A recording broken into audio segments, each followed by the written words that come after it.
बिस्मिल्लाहिर्रहमानिर्रहीम अस्सलाम वालेकुम।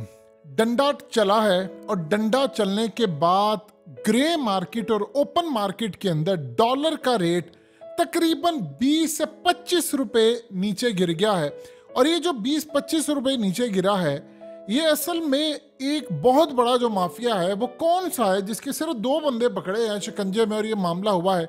ये देर पा रहेगा, ये किसने किया है और आईएमएफ का वफद आने वाला था उसको दिखाने के लिए क्या मामला है, क्या सूरत हाल है, इसने देर तक रहना यानी इसको ज़रा समझ लें, क्योंकि अब बिल्कुल आप डिसाइसिव मोड के ऊपर इस वक्त चले गए हैं।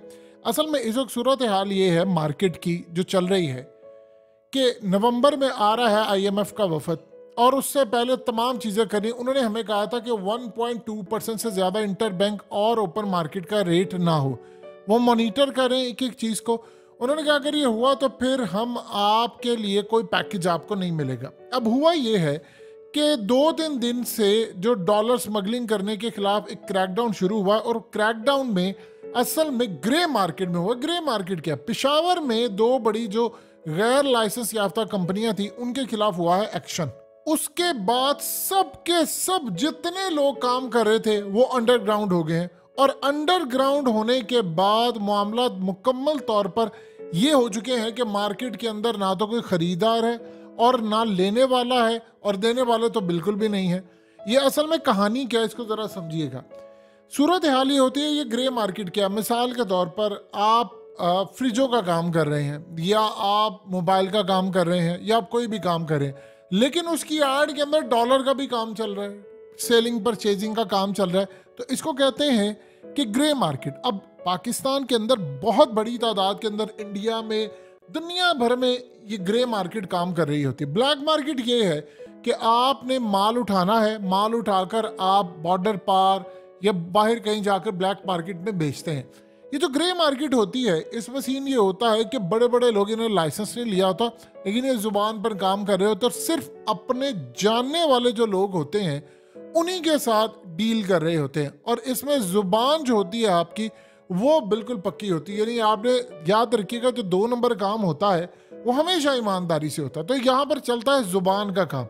अभी सूरत हाल के अंदर हो सकता है आपको को मोबाइल बेचने वाला बज़ाहिर वो डॉलर का काम कर रहा है, ये सारी जितनी भी ग्रे मार्केट होती है ये अचानक ठंडी पड़ जाती है क्योंकि वो देखते हैं कि इसको क्रैकडाउन शुरू हुआ है। और क्रैकडाउन शुरू होने के बाद असल सूरत हाल जो पैदा होती है, देखिए अफगानिस्तान से जितनी भी स्मगलिंग या तमाम चीज़ें होती हैं या ईरान से जो आपकी स्मगलिंग होकर यहाँ तक चीज़ें आती हैं उसकी पेमेंट डॉलर्स में होती है। वो रुपीस में आपसे पैसे नहीं लेते, वो लेते हैं डॉलर्स में। ईरान से पेट्रोल हो या कोई और चीज़ हो, वो सारा कुछ जो भी सारे का सारा मामला होता है वो सब कुछ डॉलर में होता है। तो वो डॉलर कहाँ से उठाते हैं? डॉलर वो उठाते हैं ओपन मार्केट के अंदर। अब ओपन मार्केट में एक तो ये जो एक्सचेंज कंपनीज होती है इनको कहते हैं ओपन मार्केट, और इंटर बैंक जो होता है वो आपका बैंक के थ्रू आता है। अब ये जो एक्सचेंज कंपनीज होती हैं ये ओपन मार्केट के तौर पर भी काम करते हैं, रजिस्टर्ड होती हैं, और ये ग्रे मार्केट के तौर पर भी काम करते हैं। मिसाल के तौर पर एक बंदा आपके पास आया तो आपने उसको बताया कि भाई डॉलर का रेट इस वक्त जो ओपन मार्केट के अंदर है वो चल रहा है तकरीबन 320 का, 325 का। इस वक्त तो जो वैसे गिर कर 312 आ गए मिसाल के तौर पर। अगर 315 का चल रहा है तो आपको कहेंगे 320 का मिलेगा, लेकिन इतनी देर बाद मिलेगा। और सिर्फ रिलायबल लोगों को वो कहते हैं, आम लोगों को उनको ये पता कि हो सकता है कोई किसी इदारे से आया हो छापा मारने के लिए तो हमें चेक करने के लिए कई लोग जाते हैं और जाकर चेक करते, तो लिहाजा वो किसी का कोई लिहाज नहीं करते। अब इस सूरत हाल के अंदर जो बड़ी बड़ी कंपनीज हैं इस वक्त कोई भी डॉलर खरीद नहीं रहा मार्केट के अंदर, कोई सेलिंग परचेज नहीं हो रहा, लोग चुप करके बैठे हुए हैं।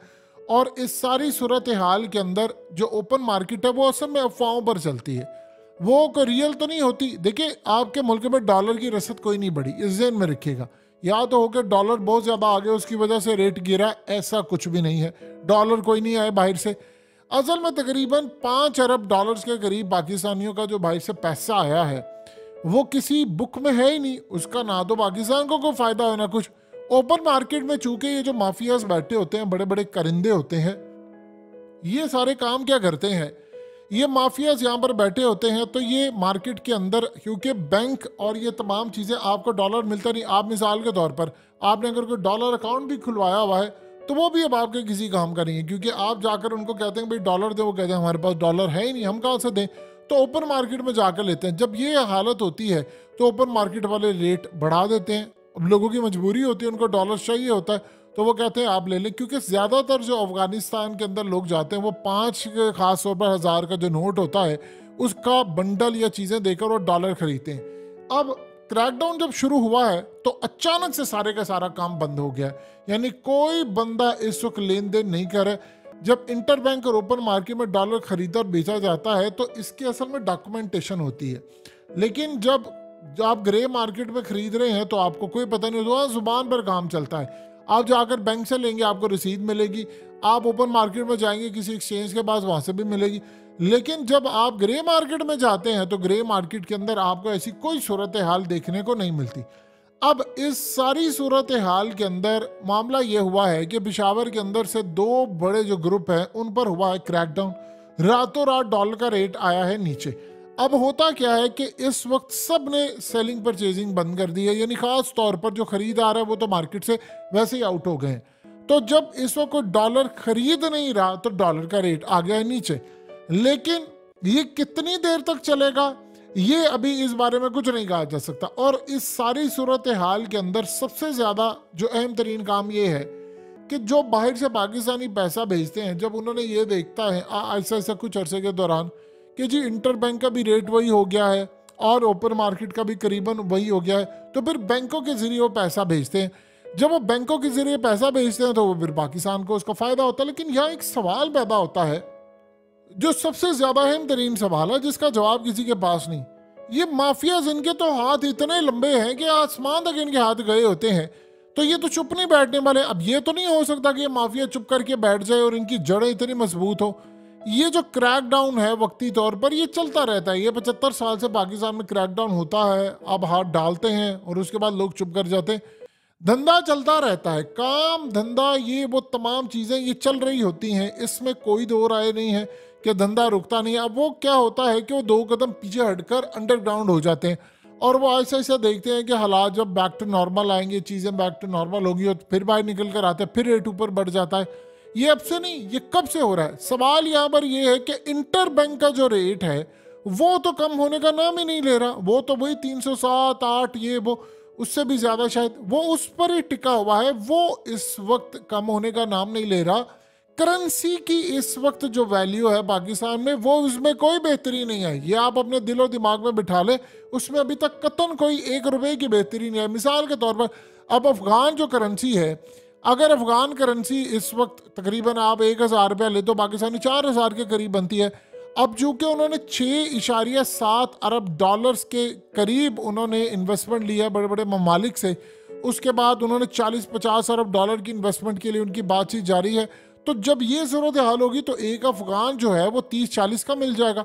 तो जब 30-40 का मिलेगा तो जो अफगान है जिन्होंने करेंसी अब हमारे लिए वो 30-40 जो होगा वो बहुत ही ज़्यादा क्रूशल करेंसी हो जाएगी, यानी इतनी ज़्यादा उसकी वैल्यू होगी कि लोग शायद फ्यूचर के अंदर डॉलर की बजाय वो रखना शुरू कर देंगे। तो ये असल कहानी ये होती है कि आपके मुल्क के अंदर जो करेंसी है वो मजबूत हो रही है। करेंसी मजबूत नहीं हुई, मुल्क के लिए बेहतरी नहीं हुई। जो ओपन मार्केट में माफिया काम कर रहे थे वो माफिया के लोग असल में अंडरग्राउंड हो गए हैं और सारे इस वक्त उन्होंने भाग लिया। उन्होंने अपने फ़ोन स्विच ऑफ कर दिए हैं, बड़े बड़े लोगों ने फ़ोन स्विच ऑफ कर दिए हैं कि और जो भी कोई इस वक्त खरीदार है वो कह रहे हैं जी कुछ भी नहीं है हमारे पास, ना डॉलर है ना हमारे पास कोई खरीदार है, ना हम काम करते हैं। जो ग्रे मार्केट के लोग हैं, हो सकता है कोई मोटरसाइकिल का काम कर रहा हो, कोई शोरूम हो मोटरसाइकिलों का, किसी की कोई दुकान हो, किसी की परचून की दुकान हो, लेकिन वो साथ साथ आपको ये भी काम करता नजर है। तो ये असल में जो सूरत हाल होती है, ये आपको दिखावे के लिए जो बिजनेस चल रहा होता है, वो मोबाइल शॉप है, वो इलेक्ट्रॉनिक्स का काम है, वो चाहे कोई कैसेट्स बेच रहा है, वो चाहे कोई उन्होंने कोई भी सीन रखा हो, वो उनका अलग काम होता है। लेकिन दूसरा जो काम है वो बिल्कुल टोटली अलग होता है। तो इस सारी सूरत हाल के अंदर जो हालात इस वक्त पैदा हुए हैं, जो चीज़ें जिस जानिब जा रही हैं, वो ओपन मार्केट में तो माफिया अंडरग्राउंड है, लेकिन ये अंडरग्राउंड होना और माफिया को कुचल देना ये 2 बिल्कुल एक अलग चीज़ है। और आने वाले वक्त के अंदर ये पता चलेगा कि ये सूरत हाल की जानिब अगर तो इंटर बैंक के अंदर रेट है, क्योंकि IMF ने आपको कहा था कि आपका जो रेट होगा वो मार्केट के हिसाब से होगा। यानी उसमें देखिए मार्केट में अगर डॉलर्स होते हैं तो स्टेट बैंक काम ये करता है वो मार्केट से उठा लेता है डॉलर्स, और डॉलर्स उठाने के बाद वो फिर सूरत हाल ज़्यादा बेहतर तरीके से आगे लेकर चलता है, यानी वो फिर उस पर मोनोपली करता है। अब वो चूँकि माहिदा हो गया, स्टेट बैंक आज़ाद है, तो वो भी मोनोपली नहीं कर सकता। तो ये जो सूरत हाल है इसे ग्रे मार्केट की इस तरफ हुई है कि सब अंडरग्राउंड हो गए हैं।